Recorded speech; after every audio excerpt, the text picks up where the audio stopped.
Hello friends, welcome back to my channel.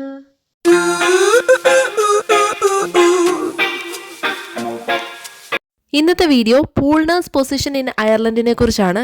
കാരണം 2 ദിവസം മുന്നേ ഞാനൊരു പൂൾ നഴ്സ് പൊസിഷനെ കുറിച്ച് ഇട്ടപ്പോഴത്തേക്ക് പലർക്കും ഇതിനെക്കുറിച്ച് അറിയത്തില്ല. പലരും ഇൻസ്റ്റയിലും യൂട്യൂബിലൊക്കെ മെസ്സേജ് അയച്ച് ചോദിച്ചു, ഇതെന്താണ് സംഭവം, നഴ്സിംഗ് ഹോമിലുള്ളവർക്കും ഈ പൂൾ നഴ്സ് പൊസിഷൻ കിട്ടുമോ, ഈ പൂൾ നഴ്സ് പൊസിഷൻ കിട്ടിക്കഴിഞ്ഞാൽ എന്ത് പ്രൊസീജിയറാണത് ചേഞ്ച് ചെയ്യാനായിട്ടുള്ളത്, അല്ലെങ്കിൽ എത്ര നാളാണ് ഈ പൂൾ നഴ്സ് പൊസിഷൻ, ഏജൻസിക്കാരിങ്ങനെ ഉള്ള ഒരു പൊസിഷനെ കുറിച്ച് സംസാരിച്ചായിരുന്നു, പക്ഷെ അത് നമുക്ക് മനസ്സിലായില്ല, ഇപ്പോൾ ഒരു ഐഡിയ കിട്ടി, അങ്ങനെയൊക്കെ പറഞ്ഞ് കുറേ മെസ്സേജസ് വന്നു. അപ്പം ഞാൻ ലാസ്റ്റ് വീഡിയോയിലൊരു ചെറുതായിട്ട് ഒരു ഷോർട്ടായിട്ട് എന്താണ് പൂൾ നഴ്സും അതിൻ്റെ അഡ്വാൻറ്റേജസും ഡിസഡ്വാൻറ്റേജസ് ഒക്കെ പറഞ്ഞായിരുന്നു. അപ്പം ഞാൻ വിചാരിച്ചു കുറച്ചുകൂടെ ഡീറ്റെയിൽ ആയിട്ട് നിങ്ങൾക്ക് പറഞ്ഞു തരാം. കാരണം പലർക്കും അറിഞ്ഞും അറിയാതെയും കിട്ടുന്ന ഒരു പൊസിഷനാണ് ഈ പൂൾ നഴ്സ് പൊസിഷൻ.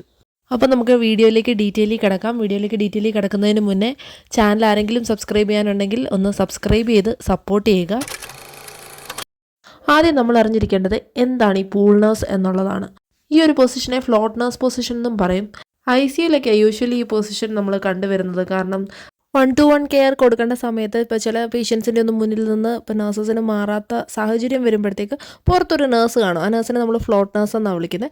ആ നഴ്സ് വേണ്ട ഈ മെഡിസിൻസും ഇഞ്ചക്ഷൻസും ഒക്കെ ലോഡ് ചെയ്ത് കൊണ്ട് കൊടുക്കുകയും എമർജൻസി സിറ്റുവേഷനിൽ ചെല്ലുകയും അങ്ങനെയൊക്കെയുള്ള രീതിയിൽ, അല്ലെങ്കിൽ ഇവരുടെ ബ്രേക്ക് കവർ ചെയ്യാനായിട്ടൊക്കെ കയറുകയും അങ്ങനെയൊക്കെ ചെയ്യാനായിട്ട് ഒരു നഴ്സ് ICUയിൽ പുറത്ത് കാണും. ആ നഴ്സിനെ നമ്മൾ ഫ്ലോട്ട് നഴ്സ് എന്ന് പറയും. അപ്പോൾ അങ്ങനെയുള്ള ഒരു പൊസിഷനെയാണ് നമ്മൾ ഫ്ലോട്ട് നഴ്സായിട്ട് കണ്ടുവരുന്നത്.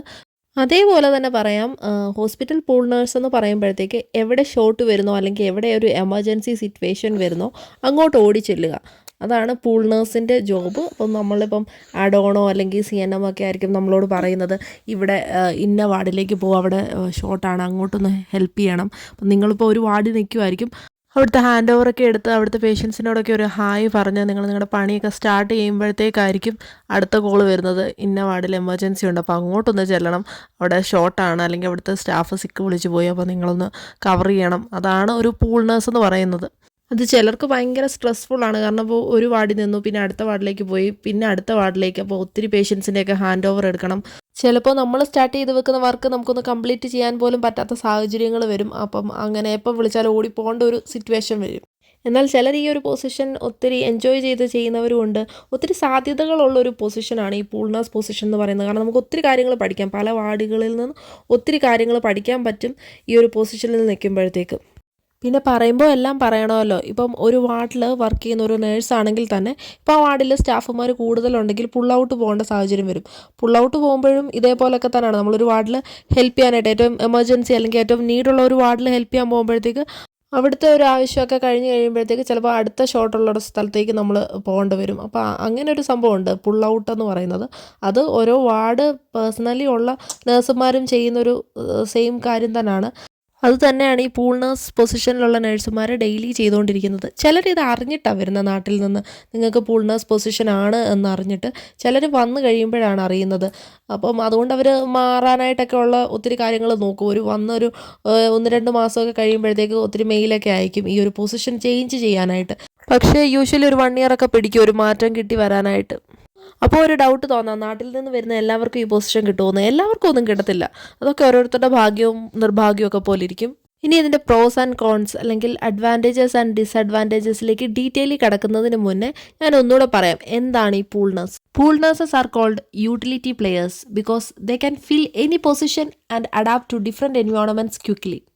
അങ്ങനെ ഏത് എൻവയോൺമെൻറ്റിൽ കൊണ്ടിട്ടാലും അവിടോട്ട് പെട്ടെന്ന് അഡാപ്റ്റ് ചെയ്യുന്നവരെ ഈ പൂൾ നഴ്സ് പൊസിഷന് പറ്റത്തുള്ളൂ. ഇനി ഇതിൻ്റെ പ്രോസ് എന്തൊക്കെയാണെന്ന് നോക്കാം. ഫസ്റ്റ് വൺ ഫ്ലെക്സിബിലിറ്റി ആണ്. Opportunity to work in various settings and gain diverse experience. Second one higher pay. അവരുടെ നേച്ചർ ഓഫ് വർക്കൊക്കെ വെച്ചിട്ട് ഈ ഒരു പൊസിഷന് നല്ലൊരു പേ സ്കെയിൽ കിട്ടാൻ ചാൻസ് ഉള്ളൊരു പൊസിഷനാണ്.